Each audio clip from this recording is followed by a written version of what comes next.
Bensouda passera la même mercredi au Britannique Karim Khan après avoir occupé pendant 9 ans le poste de procureur de la Cour pénale internationale. Elle a fait l'objet d'une interdiction de voyage en mars 2019 et 18 mois plus tard d'un gel de tous ses avoirs aux États-Unis. À quelques heures de son départ, la Gambienne est revenue sur cette période.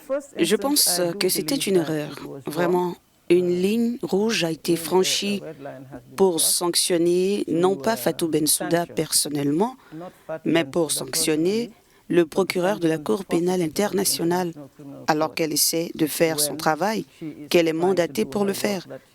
Donc pour moi, cela ne devrait pas se produire. Cela n'aurait jamais dû se produire.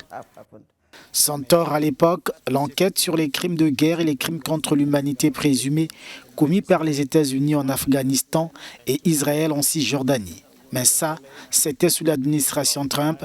L'arrivée de Joe Biden à la Maison-Blanche semble avoir changé la donne. Et Bensouda ne boude pas la normalisation en cours.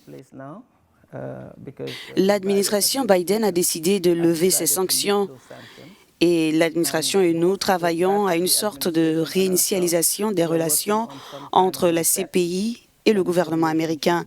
Et je crois vraiment que nous sommes dans une position très utile.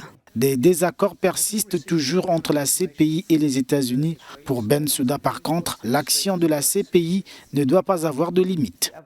Je l'ai toujours dit, depuis que je suis ici à la CPI, j'ai toujours dit que nous irons là où les preuves nous mènent.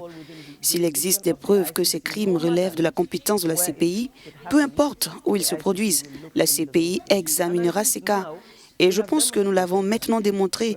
Nous avons démontré que ce sont vraiment les preuves qui comptent et non pas parce que la CPI a l'intention d'avoir des affaires uniquement avec l'Afrique. Et sur le continent, Bensouda n'a pas connu que de succès. L'acquittement de Laurent Gbagbo ainsi que la libération de Jean-Pierre Bemba sont autant de revers pour l'ancienne ministre gambienne.